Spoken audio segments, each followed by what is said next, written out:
રસલા થયોયા પ્રગટ તનમાં રહ્યો ન તું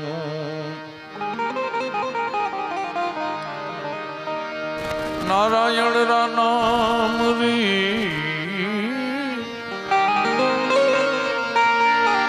પડી બુઢપન में पिछान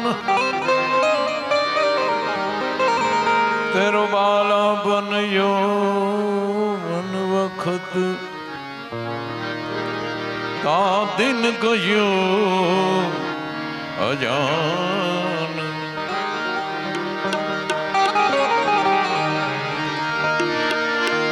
एम आलम मारा अवगुणा तुझ एक गुणा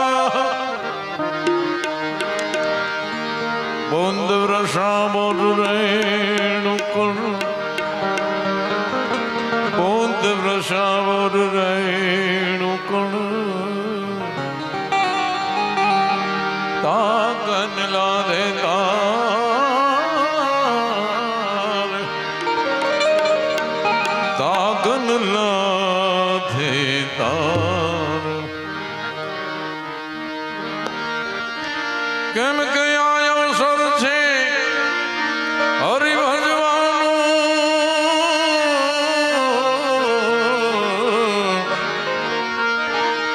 એમાં પૈસો ન બેસે પાય માટે ભજી લેને હર જપી લેને નારાયણ નામ નારાયણ નું નામ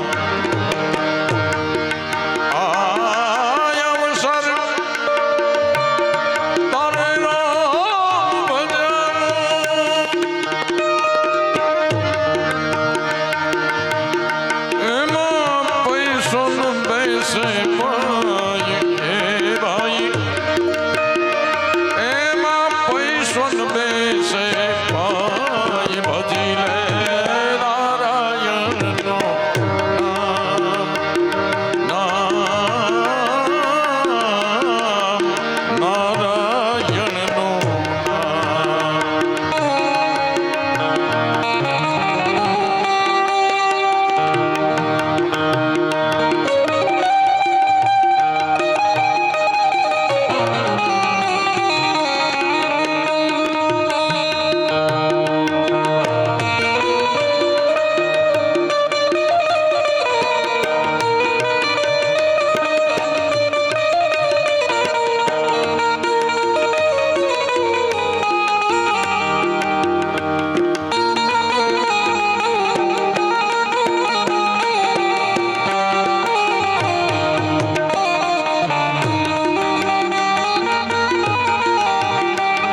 नारायण नमस्कृत्यं नर चैव नरोत्तमं देवी सरस्वती व्यासं ततो जयमुदीरये।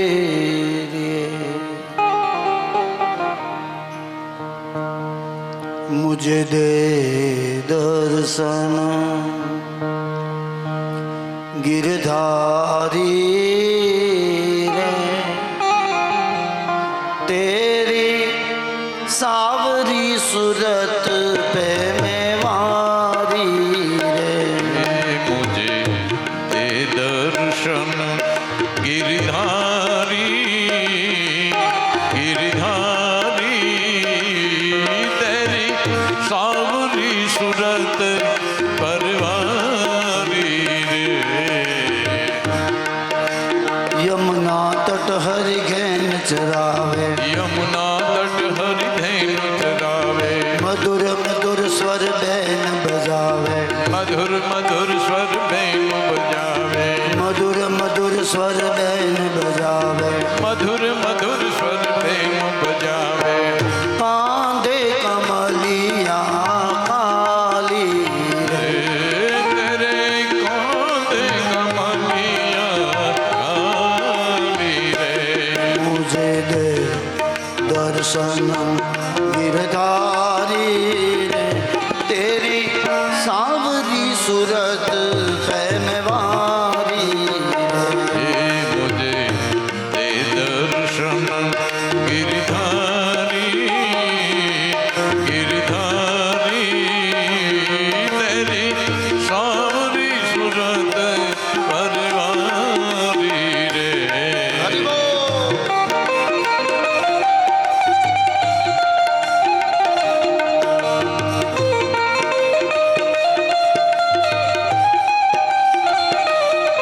श्री राधे।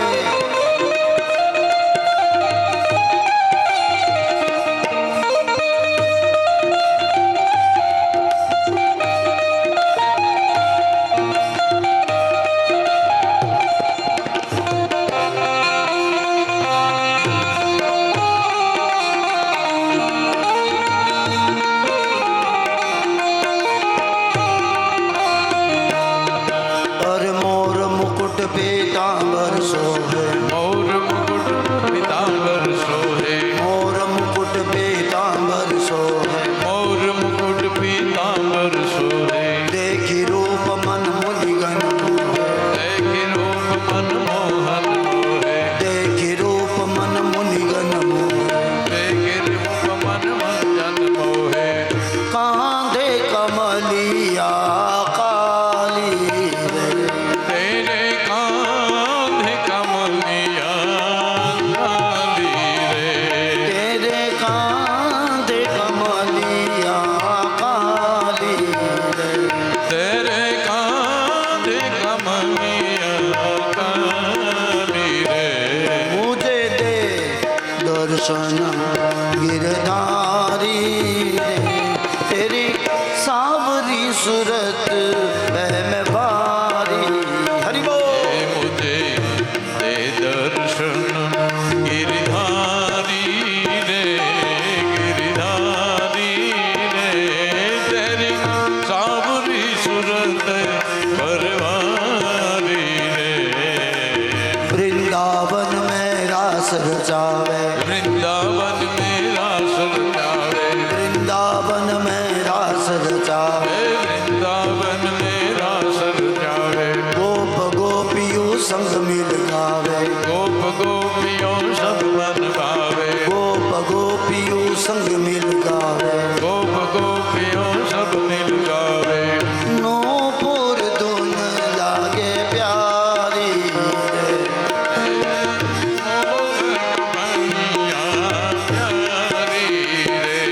मुझे दे दर्शन गिरधारी रे, तेरी सावरी सूरत पे मैं वारी रे। मुझे दे दर्शन गिरधारी रे गिरधारी।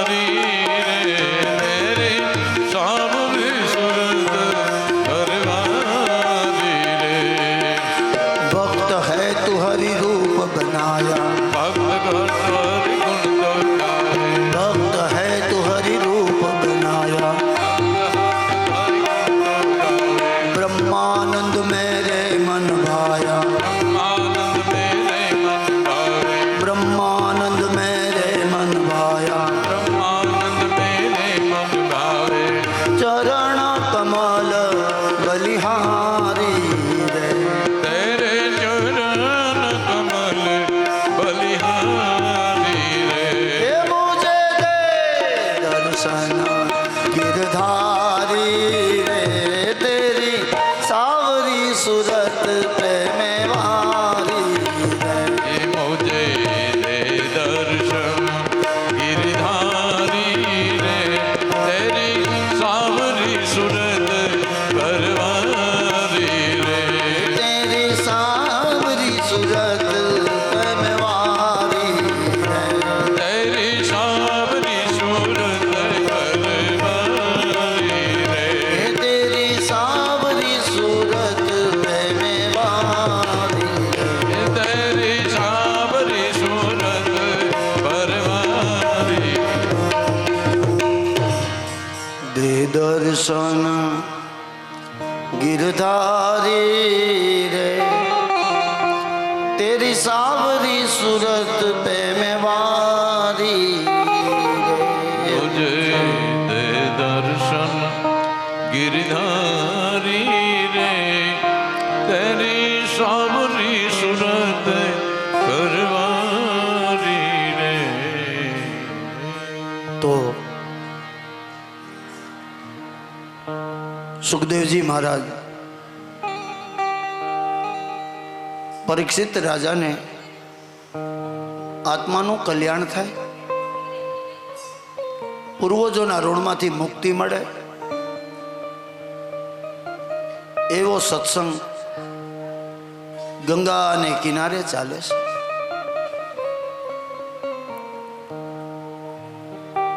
પરીક્ષિત રાજાએ કીધું બ્રહ્મદેવ આજ તો કથાનો છેલ્લો દિવસ થયો હમણાં ઓલો તક્ષત આવશે અને મને દંશ આપશે મહારાજ આપ એવી કૃપા કરો કે આ પાપી જીવનો ઉદ્ધાર થાય સુખદેવજી મહારાજે કહ્યું કે રાજન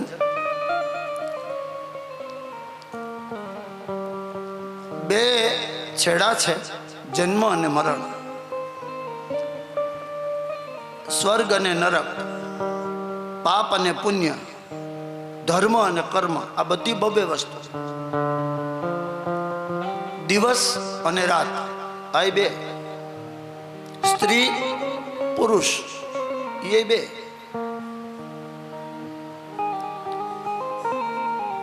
એકને અધોગતિ કહેવાય અને એકને ઉધર્વ ગતિ કહેવાય એ બે ગતિ બે આપણી હારા કર્મ કર્યા હોય તો સારી ગતિ થાય આવ્યો હોય બળતરા કરી હોય તો પછી અધોગતિ બે ગતિ છે એકને પૂર્વાર્ધ કહેવાય એકને ઉત્તરાર્ધ કહેવાય ભાગવત કથા છે ને બેનો અટપટી કથા છે તાત્વિક ચિંતન વાળી કથા છે એ સમજવા માટે છે ને બુદ્ધિ જોઈએ બાપ આમાં કોઈ પૂર્ણ થયો જ નથી સુખદેવજી મહારાજે પણ છેલ્લે કીધું કે હું પણ પૂર્ણ નથી કૃષ્ણને ઓળખવા માટે કોણ પૂર્ણ છે ભાગવતને સમજવા માટે બુદ્ધિ જોઈએ તાત્વિક ચિંતન તત્વાર્થ કથા છે બાપ કેવી કેવી કથાઓ બતાવી છે ભગવાનના જે જે મેં અવતારોની કથા કરી ભક્તને માટે ભગવાને અવતાર કાર્ય કર્યા એકને સવાર કહેવાય, એકને બપોર પછી કહેવાય. એ બે. ભાગવત કથામાં આપણે આવીએ અને ન સમજાય. કેમ કે આટપટી કથા છે. હવે માણસના હૃદય એ બે, એક ડાબુ હૃદય ને જમણું હૃદય. એમ ભાગવતમાં ભગવાનના હૃદય બે છે. આ છે ને, તમે જેની સામે બેઠા છો ને, એ ભાનુભાઈનો ચોપડો નથી. તમે જેની સામે બેઠા છો ને, એ તો મારો દ્વારકાનો નાથ છે.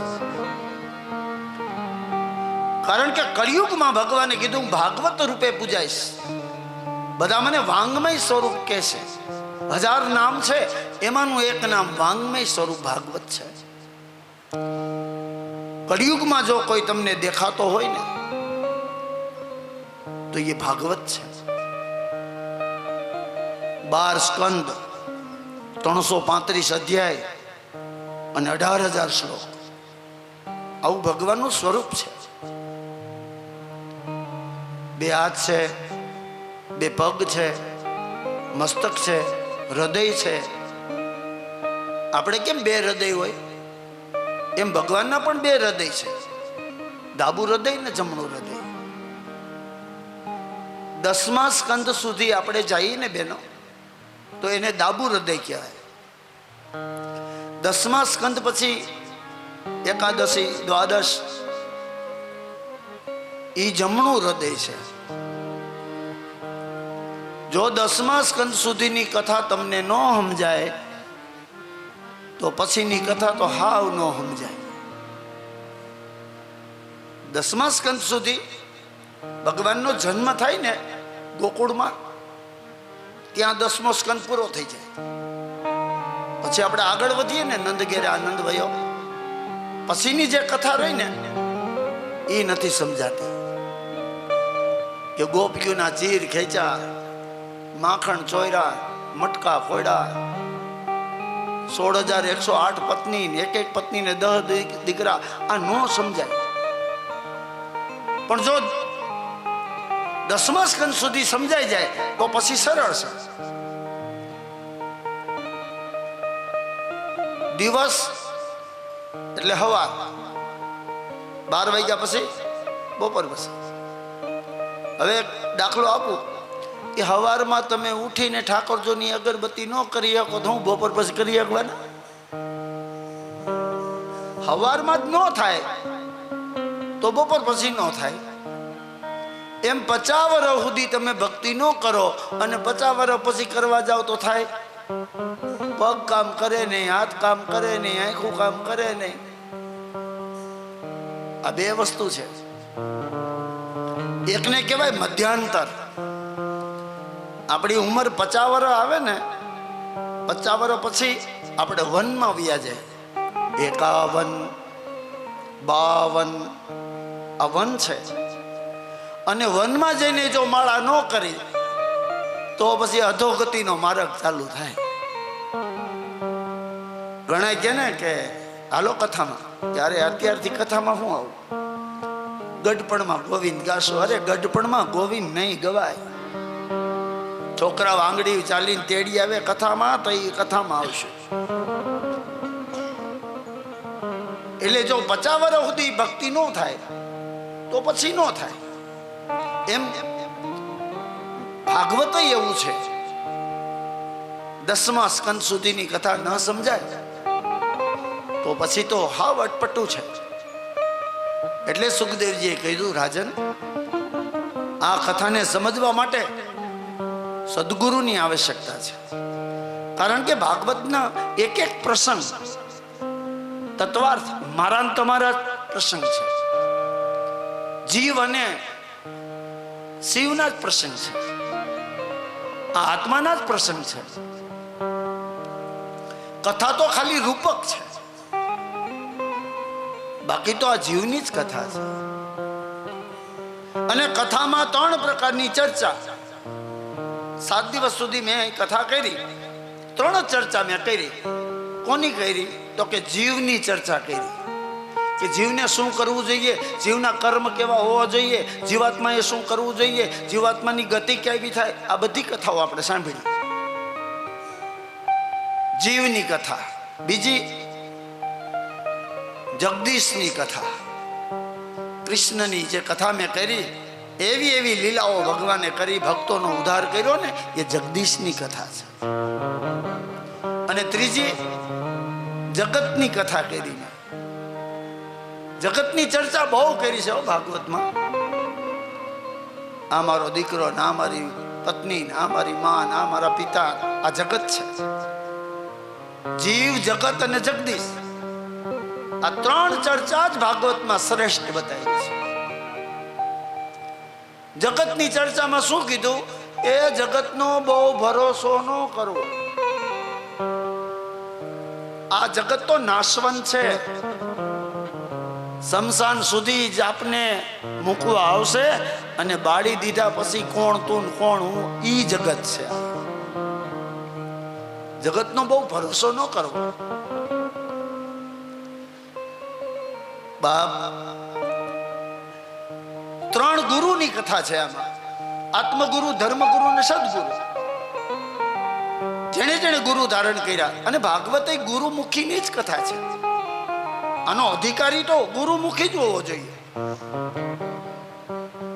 માટે ગુરુ ધારણ કરજો. ગુરુ ગમે એવો હોય, એનેથી કોઈ મતલબ ન રાખતા. શિષ્ય કેવો છે એ બહુ મહત્વનું છે. ગુરુમુખી બની જાજો. કારણ કે ગુરુ બિન જ્ઞાન ઉપજે નહીં, ગુરુ બિન મિટે નહીં ભેદ, ગુરુ બિના સંશય ન ટળે ભલે વાંચો ચાર વેદ. ત્રિવેણી સંગમ છે બેનો આ કથા. ત્રણ ત્રિવેણીની કથા મેં તમને બતાવી, ગંગા, યમુના અને સરસ્વતી. સરસ્વતી નદીને કિનારે આ કથાને લખવામાં આવી, અને બધી કથા લખી યમુના મહારાણીની. તો વંચાણી ક્યાં? ગંગા કિનારે. ત્રિવેણી. 18,000 શ્લોક છે, 6 ના ભાગમાં વેચો. 6 3 18 ત્રિવેણી. 12 સ્કંદ છે, 4 ના ભાગમાં વેચો. 4 3 12 ત્રિવેણી સંઘ છે. જે કથા સાંભળે ને એ ત્રિવેણીમાં સ્નાન કર્યું હોય ને એટલું પુણ્ય મળે. કારણ કે આ કથા જ ગંગા રૂપી છે. ભાગીરથી ગંગા છે. પરીક્ષિત રાજાએ કીધું, વાહ મહારાજ, હવે મને બતાવો ભગવાને કોના ઉપર કૃપા કરી. સાંભળ પરીક્ષિત, સુદામા જેવો ભક્ત આવ્યો અને સુદામાની ઉપર ભગવાને કૃપા કરી. આમ દ્વારકા નગરી ભગવાનના સંતાનો અધર્મના માર્ગે, કોઈ મદિરાના પાન કરે. એકવાર શું બન્યું? ભગવાન દ્વારકામાં બેઠા હતા અને 5 ઋષિમુનિ આવ્યા. એટલે ભગવાને આગતા સ્વાગતા કરી, એનું પૂજા કરી, દક્ષિણા દીધી અને વિદાય કરી. પણ આ સંત હતા ને બેનો, એ દ્વારકાના જંગલમાં રહેતા હતા. એને કહેવાય દારૂક નામનું વન. એ વનની અંદર રહેતા હતા. આ વાતને ઘણો ટાઈમ વીતી ગયો. એકવાર જામવતી માતાનો દીકરો, સાંબ નામનો યાદવ કહેવાય, એ એના 4-5 ભાઈઓને લઈ અને આ જંગલમાં આવ્યો. અહીંયા ઋષિમુનિનો આશ્રમ હતો. જોજો આજ મસ્કરી કરે છે ભગવાનના દીકરાઓ. એટલે સાંબ નામના યાદવે શું કર્યું? સ્ત્રીના કપડા પહેર્યા અને પેટમાં કાંસાની તાંસળી બાંધી. જેમ 9 મહિનાનું બાળક હોય ને એવું સાંબ બન્યો. અને પેલા ઋષિમુનિને જઈને પૂછ્યું, મારા દીકરો આવશે કે દીકરી? મસ્કરી કરી હો. પણ ઋષિમુનિએ કીધું કે દીકરો આવે કે દીકરી ભગવાનના હાથની વાત છે, પણ જે આવશે ને એ યાદવ કુળનું નિકંદન કાઢશે. ત્યાં તો મીંડા ધ્રુજવા યાદવો બહાર આવ્યા. એમાં એક યાદવે કીધું કે સાંભ, ચિંતા કરીમાં, તે તો કાંસાની તાંસળી બાંધી છે, પણ યાદવ કુળનું નિકંદન નીકળશે. પાંચેય જણા ગયા ઉગ્રસેન મહારાજ પાસે. દાદા, આજ અમારાથી એક મોટી ભૂલ થઈ ગઈ. ઉગ્રસેન મહારાજે કીધું, સંતાનો, એક તો તમારો બાપ દુખી છે અને તમે એવી કઈ ભૂલ કરીને આવ્યા કે હે કૃષ્ણને ખબર પડશે ને તો એની ગતિ શું થશે? બાબા, અમે એક ઋષિ મુનિની મસ્કરી કરી. ઓહો, એણે એમ કીધું છે કે યાદવ કુળનું નિકંદન નીકળશે. આ તાંસડી બાંધી હતી ત્યારે ઉગ્રસેન મહારાજે કીધું કે સંતાનો, તમે તો હદ કરી.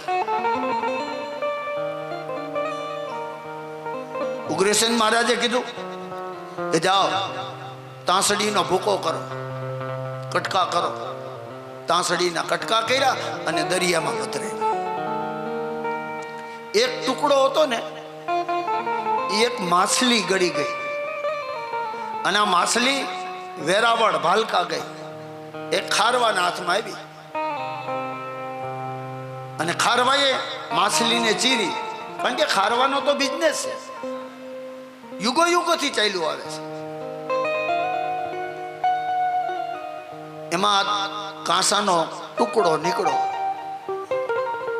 ત્યાં ખારવાએ એનું બાણ બનાવ્યું, તીરકાંઠું બનાવ્યું અને હાચવીને રાખ્યું. જેદી જરૂર પડે તેદી ઉપયોગ કરીશ. અને આ બાજુ ભગવાનને આ વાતની જાણ થઈ કે ઓહો, મારા દીકરાએ તો હવે હદ વટાવી. અરે, બ્રાહ્મણોની મસ્કરી કરી. બહુ કૃષ્ણ રડે છે, બહુ રડે છે. એમાં કૃષ્ણે નિર્ણય લઈ લીધો કે હવે મારે આ દ્વારકામાં રહેવું નથી. ઉદ્ધવજીને બોલાવ્યા.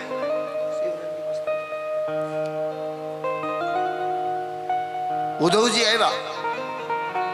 ઉદ્ધવજીને જોઈને કૃષ્ણ ભેટી પડ્યા અને આંખમાંથી આંસુડાની ધારાઓ. શું થયું કૃષ્ણ? કે ઉદ્ધવ, મને હવે દ્વારકામાં ગમતું નથી. ઉદ્ધવે કીધું કે આ સોનાની નગરી તારી અને તને અહીં ગમતું નથી?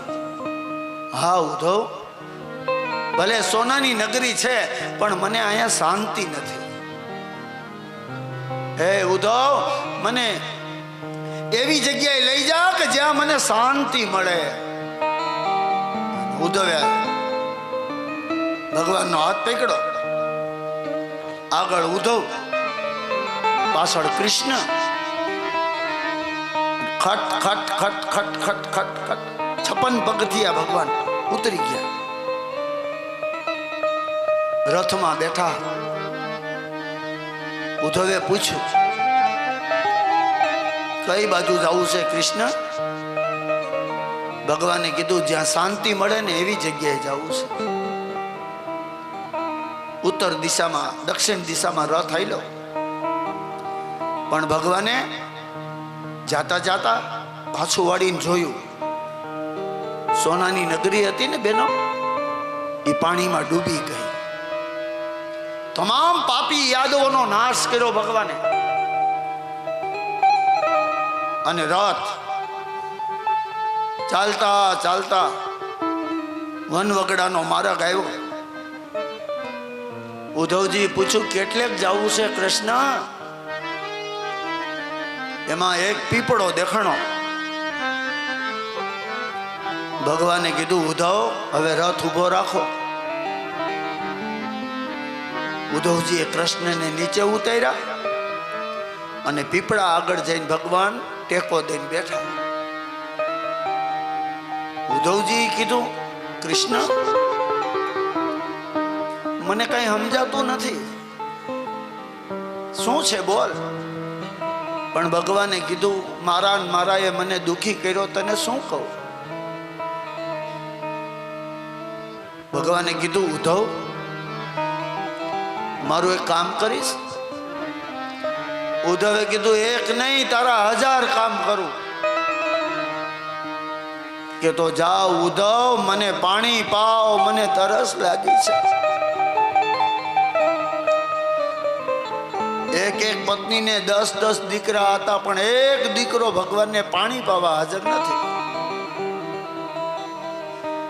જા ઉદ્ધવ, મને પાણી પાવ. ઉદ્ધવજી મહારાજ ઘડો લઈ અને પાણી ભરવા ગયા ને પાછળથી ભગવાને ડાબો પગ જમણા પગ ઉપર ચડાવ્યો અને જમણો હાથ હતો ને ભગવાને કપાળે રાખ્યો. એમાં એક ખારો આવ્યો શિકાર કરવા અને ઓલું તીર કામઠું કાઢ્યું. એને એમ કે હરણ છે, બાણમાં તીર કામઠું ચડાવ્યું, છનન કરતાનું બાણ છોડ્યું, ભગવાનને ડાબા પગમાં લાગ્યું અને હાથમાં લાગ્યું ને કપાળમાં ગયું. હે ઉદ્ધવ કરીને ભગવાન ઢળી પડ્યા. પણ જ્યાં ઉદ્ધવજી મહારાજ આવે ત્યાં તો કૃષ્ણ ઢળી પડ્યા છે. કોણ છે તને મારનારો? હે કૃષ્ણ.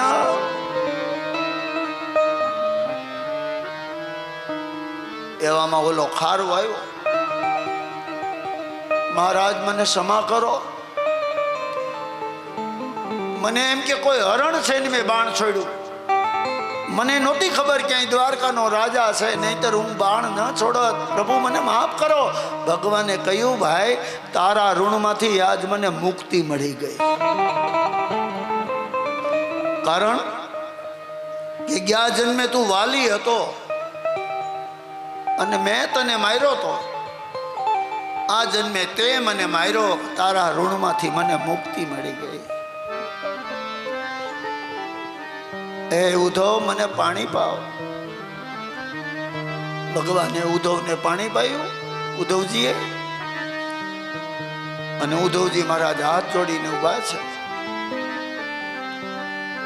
ભગવાને કીધું, ઉદ્ધવ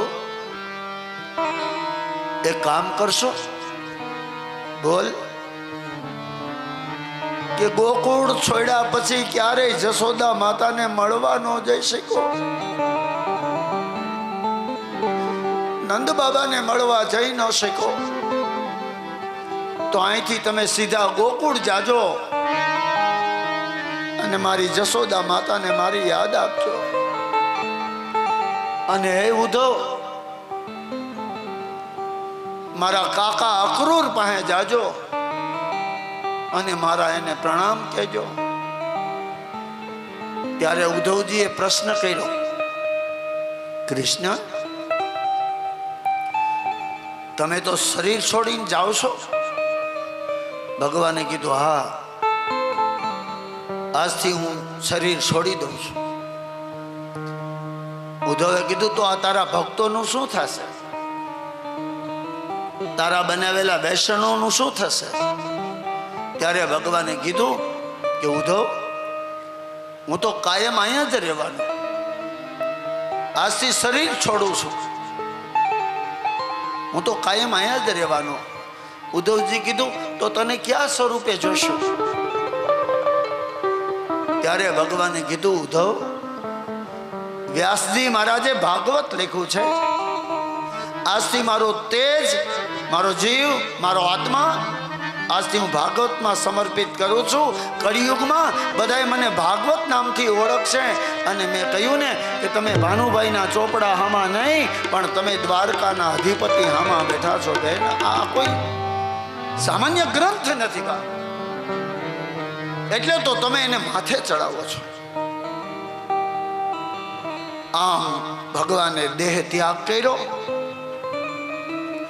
ઉદ્ધવજી મહારાજે લાકડા મગાવ્યા અને કૃષ્ણને ચિતા ખડકી અને કૃષ્ણને અગ્નિ દાહ દીધો. ત્યારથી કલયુગના મંડાણ મંડાઈ ગયા. આજ 5330 વર્ષનો કળિયુગ થયો. જ્યારથી ભગવાન સ્વધામ ગયા ને ત્યારથી જ કલયુગ આવી ગયો. ભગવાનને પ્રાપ્ત કરવા માટે મારે તમારે ગુરુની આવશ્યકતા છે. મેં હમણાં કહ્યું, મહારાજ ગુરુ હશે તો જ મને ધર્મના સ્થાન બતાવશે. ગુરુ હશે ને તો જ મને તમને પરમાત્માની ઝાંખી થશે. ગુરુ વિનાનો માણસ નુગરો. એટલે ગુરુ ધારણ કરજો. પરીક્ષિત રાજાએ કીધું, મહારાજ ભગવાને કોનો ઉદ્ધાર કર્યો હતો? જેણે ગુરુ ધારણ કર્યા. સુખદેવજી મહારાજ કહે છે કે રાજન, અનસુયાનો પુત્ર ગુરુ દત્તાત્રેય, જેણે 24 ગુરુને ધારણ કર્યા. એક ગુરુ નહીં, 24 ગુરુ. આ ધરતીને ગુરુ ધારણ કર્યા. કે માતાજીની કૃપા છે કે આપણે બધા જીવતા છીએ. જે વાવો એમાંથી આવે છે. ગુરુ ધારણ કર્યા. આકાશને ગુરુ ધારણ કર્યા. અવકાશ કાંઈ છે નહીં છતાંય કંઈક આવે છે. વાદળાને ગુરુ ધારણ કર્યા. વાદળા થાય ને તો જ વરસાદ આવે. સમુદ્રને ગુરુ ધારણ કર્યા. કેમ કે સમુદ્રમાંથી વરાળ થાય અને વાદળા બને.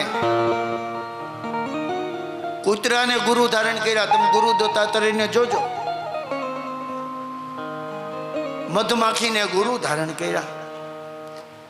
કેમ કે મધમાખીની અંદર ભગવાને એવું જીવન જોયું કે પોતાના માટે નહીં, સમાજ માટે કઈ કરી ચૂકવાની ભાવના હોય ને તો મધમાખીમાં છે.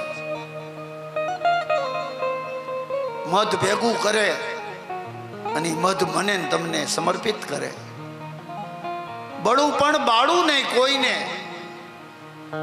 ધૂપ બનીને રેવા દેજે હે ભગવતી, હે જગજનની, હે જગદંબા. બાપ 24 ગુરુને ગુરુ દત્તાત્રેય ધારણ કર્યા. એટલે તમે પણ ગુરુ ધારણ કરજો. સ્વામિનારાયણ હોય તોય ભલે, હવેલી પંથક હોય તોય ભલે, સત્કેવલ હોય તોય ભલે, પ્રણામ ધર્મ હોય તોય ભલે, રાધે રાધે ધર્મ હોય તોય ભલે, પણ ક્યાંક ને ક્યાંક જઈ અને ગુરુને ધારણ કરજો. ગુરુ ગમે એવા હોય એનાથી કોઈ મતલબ નથી. આપણે શિષ્ય બની જાય સારા, મુક્તિનો માર્ગ મળી જાય. બાપ ત્યારબાદ કલયુગના મંડાણા. ભગવાન જ્યારથી સ્વધામ ગયા ને ત્યારથી જ કલયુગનો પ્રારંભ થયો. હજી તો સારું છે કે મારામાં તમારામાં ધર્મ છે. એક સમય એવો આવવાનો છે કે આ સમાજ અધર્મી બની જશે. બાપ આયુષ્ય ઘટી જશે. 20 વર્ષની આયુષ્ય થઈ જશે. એમાં વરે પરણે બધું એમાં 20 વર્ષમાં થઈ જાય. કલયુગની અંદર ગંભીર માણસ પૂજાશે. આ ઠાઠ માઠ કર્યો હશે ને એવા વ્યક્તિ પૂજાશે. સાત્વિક માણસની કલયુગમાં કોઈ કિંમત નહીં કરે. બાપ ચોમાસામાં પણ નદીમાં પાણી જોવા નહીં મળે એવા કળિયુગના એંધાણ બતાવ્યા છે. આમ કલયુગ આવ્યા પછી ભગવાને કીધું કે જે કોઈ મારી પૂજા કરશે, જે કોઈ મને સાંભળશે એ જીવને હું ગૌલોકમાં લઈ જઈશ. અહીં સુધીની કથા સુખદેવજી મહારાજે પૂરી કરી દીધી. પરીક્ષિત રાજાએ બે હાથ જોડી અને નમસ્કાર કર્યા. બરહા પીડમ નટવર વપુ કરણીયો કરણિકારમ.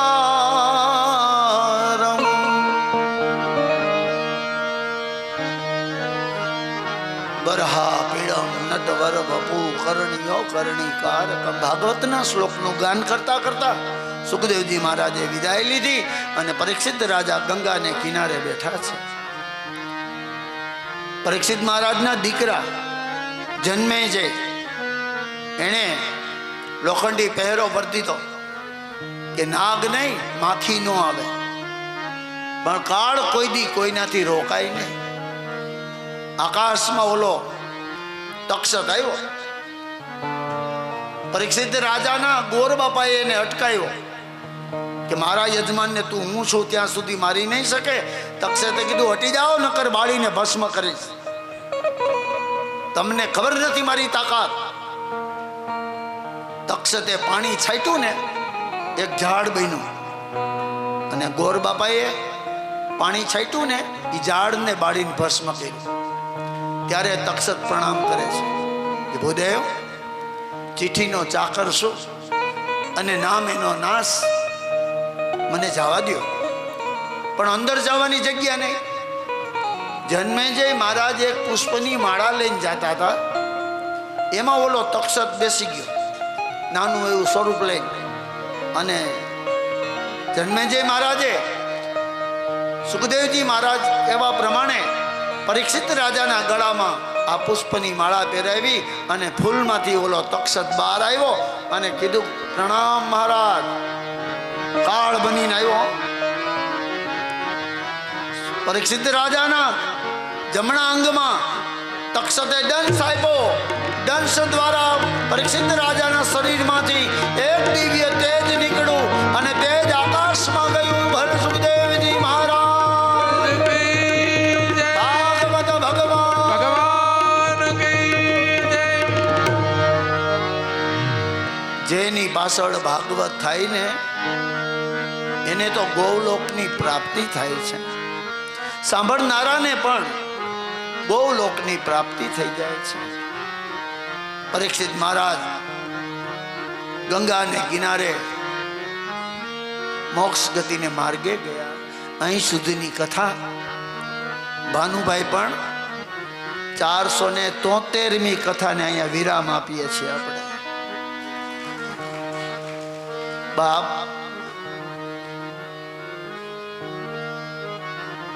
7 દિવસ થઈ ગયા. ભગવાનની કથા તો કથા છે, કેમ સમય વયો જાય ને ખબર ન પડે. આવી રીતે તમે ક્યાંય મનોરંજન કરવા જાજો, કઈ ભવાયા રમતા હોય નાટક હોય તો તમે અહીંયા 1.5 કલાક નહીં બેસી શકો. પણ એક કથા જેવું છે, સત્સંગ જેવો છે કે હા તમે 4 કલાક બેઠા રહ્યો ને તોય તમને થાક ન લાગે. એનું નામ સત્સંગ છે. બાપ ધન્ય છે તમને. આવો હવે જે હું કથા કહેવા જાઉં ને એને ભાગવતની ઊંડી કહેવાય. 7 દિવસમાં કદાચ આપણાથી ક્યારેક ન આવવાનું હોય તો એવા લોકો માટે ઊંડી, આવીને વિયા જાય એના માટે ઊંડી. આપણે પાછા મહેમાન બહુ આવે ને, વાહે બોલાવા આવે, હાલો બા મહેમાન આવ્યા. કાઠિયાવાડમાં કોક દી ભૂલો પડી જાય, ભગવાન તારા એવા કરું સન્માન, તારા સ્વર્ગ ભૂલાવું સાંભળા. કાઠિયાવાડની સૌરાષ્ટ્રની ધરતી જેવી છે કે અહીંયા મહેમાનોની આગતા સ્વાગતા છે. મહેમાનોને માન દલ ભરીને દીધા નહીં કાગડા. બાપ આ મહેમાનોની ધરતી છે એટલે ક્યારેક ન હોવાય. પણ ભાગવતની ઊંડી પહેલા દિવસે આપણે અહીંયા ભૂમિ પૂજાથી લઈ અને 16 મંત્ર દ્વારા પિતૃ વ્યાસપીઠ આદિ પૂજન કર્યા અને બપોર પછી હવેલીથી આપણે ભગવાનને વાસ્તે ગાસ્તે અહીંયા બિરાજમાન કર્યા. પહેલા દિવસની કથા મેં તમને બતાવી, માતમની કથા, ભક્તિ જ્ઞાન અને વૈરાગ્યની કથા. ભક્તિ આવે તો જ જ્ઞાન આવે, તો જ વૈરાગ આવે. આ ભક્તિની કથા છે બાપ. બીજી કથા મેં બતાવી ધુંધુકારીની કથા, જેમાં ગૌકર્ણ મહારાજે, ધુંધુકારી પાપી હતો, એને મુક્તિ આપવા માટે 99 વખત પિંડદાન કર્યા, અંતે એને ભાગવત કરી. અને ગૌકર્ણ મહારાજે માતા પિતા અને ભાઈના ઋણમાંથી મુક્તિ મેળવી. ત્યારબાદ ભાગવતની રચના વેદ વ્યાસજીએ કરી. નારદજી દ્વારા પ્રેરણા થઈ 4 શ્લોકમાંથી 18 પુરાણ બન્યા. અને ગણપતિ દાદાએ આ કથા લખી અને વ્યાસજી મહારાજે આ કથા લખાવી. પહેલી જ કથા મહાભારત. હસ્તિનાપુરની કથા મેં તમને બતાવી કે પાંડુ રાજાના પાંડવો થયા, ધૃતરાષ્ટ્રના કૌરવો થયા. પાંડવો અને કૌરવો યુદ્ધ કર્યું, અધર્મનો નાશ થયો ને ધર્મનો વિજય થયો. પોતરાના ગર્ભમાંથી પરીક્ષિતનો જન્મ થયો. હસ્તિનાપુરમાં પાંડવોએ રાજ કર્યું અને પાપનું પ્રાયશ્ચિત કરવા માટે પરીક્ષિતને રાજા બનાવ્યા અને પાંડવો હેમાડે હાડ ગાળવા ગયા. પરીક્ષિત રાજાએ કળિયુગનો જ્યારે પ્રારંભ થયો અને હસ્તિનાપુરમાં રાજાને મળ્યો, રાજાની માથે બેઠો અને રાજાની બુદ્ધિ ભ્રષ્ટ કરી. અને પરીક્ષિત જેવો ધર્મને જાણનારો રાજા શ્રમિક ઋષિના ગળામાં નાગ પહેરાવ્યો. શુંગી ઋષિએ શ્રાપ આપ્યો કે 7મા દિવસે તમને નાગ કરડશે. રાજપાટ બધું છોડી પરીક્ષિત મહારાજ ગંગા કિનારે આવ્યા અને અહીંયા એમને સુખદેવજી મહારાજ મળ્યા. વ્યાસજીના પુત્ર સુખદેવજી. ભગવાનના અવતારોની કથા બતાવી. વરાહ અવતાર ભગવાને લીધો, બ્રહ્મા અવતાર લીધો અને મનુ અને શત્રુપાની રચના કરી. ઋષિમુનિની ઉત્પત્તિ કરી, 10 દીકરા બનાવ્યા. મનુ અને શત્રુપાને ત્યાં 3 દીકરી અને 2 દીકરા, જેમાં આકૃતિ, દેવહૂતિ અને પ્રસૂતિ. 2 દીકરા, ઉતાનપાદ અને પ્રિયવ્રત. આ 5 સંતાનોની કથા. એમાં દેવહૂતિ નામની દીકરી કરદમ મુનિને પરણાવ્યા, ત્યાં 9 દીકરી થઈ અને 10માં કપિલ ભગવાનનો જન્મ થયો. આકૃતિ નામની દીકરી રુચિ નામના ઋષિને પરણાવ્યા, એમને કઈ સંતાન હતું નહીં એટલે વંશ ક્યાંય એટલો બધો વધ્યો નહીં. પણ પ્રસૂતિ હતા ને, એ બ્રહ્માજીના દીકરા દક્ષ રાજાની હારે પરણાવ્યા. 16 દીકરી થઈ. એમાં માં ભગવતી સતી નામની દીકરી દક્ષ રાજાને આંગણે આવ્યા અને દક્ષ રાજા સતીને ભગવાન શિવ હારે પરણાવે છે. પિતાની યજ્ઞમાં આવ્યા પતિની આજ્ઞા વિરુદ્ધ અને માતાજી બળીને ભસ્મ થયા. બીજા જન્મે પાર્વતી બન્યા અને ભગવાન શિવને જ પ્રાપ્ત કર્યા.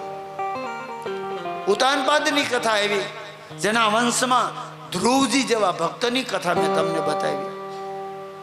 ધ્રુવજી મહારાજ માટે ભગવાન શ્રી હરિ બનીને આવ્યા. ભાગવતમાં 24 અવતાર, એમાંનો એક અવતાર હરિ અવતાર છે. પછી તો ધ્રુવજી મહારાજે રાજ સંભાળ્યું, 33,000 વર્ષ રાજ કર્યું. એમના વંશમાં અંગ રાજા આવ્યા, એના વંશમાં પછી વેન રાજા આવ્યા અને વેન રાજા પાપી હતો, એને મારવા માટે ભગવાન પૃથુ અવતાર લીધો. સૃષ્ટિની રચનામાં પૃથુ અવતાર, પૃથ્વીનું જેને દોહન કર્યું, પૃથુ અવતાર. ત્યારબાદ પ્રિયવ્રતની કથા, જેના વંશમાં વૃષભદેવ જેવા રાજા થયા, નાભી રાજા થયા અને વૃષભદેવજી મહારાજને ત્યાં 100 પુત્ર. એમાં મોટો દીકરો હતો ને, એનું નામ હતું ભરત. ભરતે પહેલા જન્મે બીજા જન્મે ને ત્રીજા જન્મે ભગવાનને પ્રાપ્ત કર્યા. નામ એનું જડ ભરત પડ્યું. ભગવાન હરિનારાયણ બનીને આવ્યા અને જડ ભરત જેવાનો પણ ઉદ્ધાર કર્યો. દેવ અને દાનવોની કથા. કશ્યપ મુનિને બે પત્ની દિતિ અને અદિતિ. દિતિના દૈત્યો થયા અને અદિતિના દેવતાઓ થયા. માં દિતિનું સંતાન એટલે ઇન્દ્ર, જેણે ગુરુનો અપરાધ કર્યો અને ગુરુજીએ શ્રાપ આપ્યો અને બ્રહ્મહત્યા લાગી. બ્રહ્મહત્યાને ખાવા દોડી. ભગવાને કીધું કે વત્રાસુર નામનો દૈત્ય તમને મારશે. વત્રાસુરને મારવા માટે તો કે દધીચી મહારાજ કરોડ રજનું હાડકું આપે તો ઓલો વત્રાસુર મરે. દધીચી મહારાજે હાડકાનું બલિદાન દઈ દીધું. ત્યારબાદ ઇન્દ્ર મહારાજે ક્રોધી પાત્ર દુર્વાસાનો અપરાધ કર્યો અને દુર્વાસાએ શ્રાપ આપ્યો. ત્યારે ભગવાને કીધું કે જાઓ તમે સમુદ્ર મંથન કરો. સમુદ્ર મંથન કરતા 14 રત્ન અને અમૃત લઈને ભગવાન ધન્વંતરી અવતાર થયો. દેવ અને દાનવો એમાં દેવતાઓને અમૃત પાન કરાવ્યું અને ભક્ત પ્રહલાદની જે કથા જેમાં નૃસિંહ પ્રાકટ્ય થયું એમાં નૃસિંહ બનીને ભગવાન આવ્યા અને પ્રહલાદના દીકરા બલિરાજાને ભગવાને અમૃતના વિંચિત રાખ્યા. શુક્રાચાર્ય મહારાજે બલિરાજાના રાજ્યમાં યજ્ઞ કર્યો અને યજ્ઞમાં ભગવાન વામન બનીને આવ્યા. 3.5 ડગલા પૃથ્વી માગી અને વામન અવતારમાં બલિરાજાનો ઉદ્ધાર કર્યો. ત્યારબાદ ચંદ્રવંશની કથા. માં દેવકીના ઉદરમાંથી ભગવાનનું પ્રાકટ્ય થયું. જન્મમાં મથુરા ગયા ગોકુળ. નંદ ઘેરા નંદ ભયો જય કનૈયા લાલકી. 11 વર્ષ અને 52 દિવસ ભગવાન ગોકુળ રોકાણા. વ્રજાંગનાઓ ઉપર કૃપા કરી, ગોવાળો ઉપર કૃપા કરી અને માતા પિતાનો ત્યાગ કરી અને ભગવાન મથુરા આવ્યા. મામા કંસને મારી અને મથુરાના રાજ્યમાં ધર્મની સ્થાપના કરી. રાજકુમાર બનીને રહેવા લાગ્યા. ભગવાન સાંદીપની આશ્રમે ભણવા ગયા. શસ્ત્ર વિદ્યા અને શાસ્ત્ર વિદ્યા. સુદામા જેવો મિત્ર મળ્યો. સુદામા પોરબંદર ગયા અને ભગવાન મથુરા આવ્યા. મથુરામાં જરાસંધ આવ્યો અને જરાસંધ જેવાનો ઉદ્ધાર કરવા માટે ભગવાન મથુરા નગરી પણ છોડી દીધી અને દ્વારકા નગરીની રચના કરી. રણ છોડીને ભાગ્યા એટલે રણછોડ કહેવાના અને ગુફામાં મુચકુંદ મહારાજનો ઉદ્ધાર કરી અને ભગવાન પણ દ્વારકા આવ્યા. હવે તો અહીંયા દ્વારકાધીશ કહેવાના. દાઉજી મહારાજના લગ્ન કર્યા રેવતી સાથે. બીજા લગ્ન રૂકમણીના થયા માં ભગવતી કૃષ્ણ સાથે. પછી જામવતી ને મિત્રવિંદા ને સત્યભામા લક્ષ્મણા એમ કરી ભગવાને 16,108 પત્ની ધારણ કર્યા. ત્યારબાદ સુભદ્રાબેનની કથા મેં કરી સવારે. અર્જુનજીને બનાવ્યા અને ભગવાનના સંતાનો થયા. એક એક પત્નીને 10 દીકરાની ઉત્પત્તિ, જેને આપણે 56 કોટી યાદવ કહેવાના. અધર્મને માર્ગે જ્યારે સંતાનો આવેલા ત્યારે પોરબંદરથી સુદામા ભગવાનને મળવા આવ્યા. એ કથા પણ મેં તમને બપોરે બતાવી. ત્યારબાદ ભગવાન સ્વધામ ગુરુ દત્તાત્રેય મહારાજના 24 ગુરુ, કલિયુગના વર્ણન સાથે પરીક્ષિત રાજાના મોક્ષ સહિત મેં તમને કથા બતાવી. આવો ભાગવતની ઊંડી પણ ભગવાનના ચરણોમાં આપણે અર્પણ કરીએ. બોલીએ ભાગવત ભગવાન કૃષ્ણ કનૈયાલાલ. ઓમ ન ભાવથી ગાજો બધાય. આ છે મહામંત્ર. એકવાર ભાવથી ગાઈએ પછી આપણે ભાગવતની પૂજા આરતી કરીએ અને પછી આપણે પોથીજીને વિદાય આપીએ. ઓમ નમો ભગવતે વાસુદેવાય. ઓમ નમો ભગવતે વાસુદેવાય. ઓમ નમો ભગવતે વાસુદેવાય. ઓમ નમો ભગવતે વાસુદેવાય.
કહેવાની મને ટેવ પડી.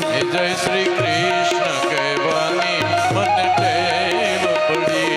જય શ્રી કૃષ્ણ કહેવાની મને ટેવ પડી. જય શ્રી કૃષ્ણ કહેવાની મને ટેવ પડી. મારા વાલાજીને વિસરું ના એક ઘડી પ્રભુજી.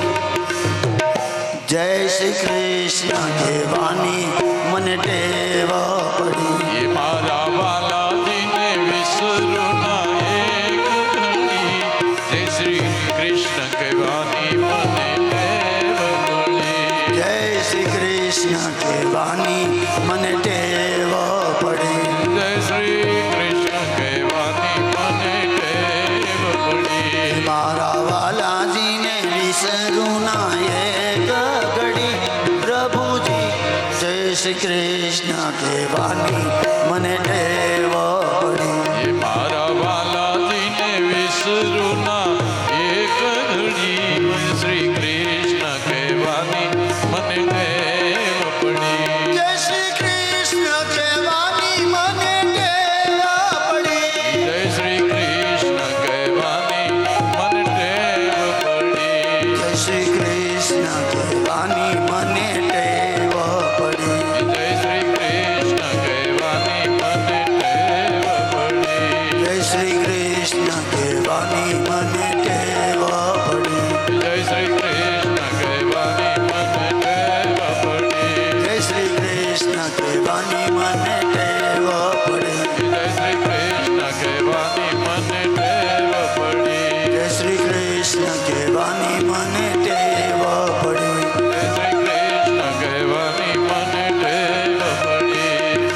ઓ ભાગવત ભગવાન પિતૃ નારાયણ દેવકી જય વલ્લભાધીશ કી. શ્યામ સુંદર યમને હે મહારાણી કી ઓ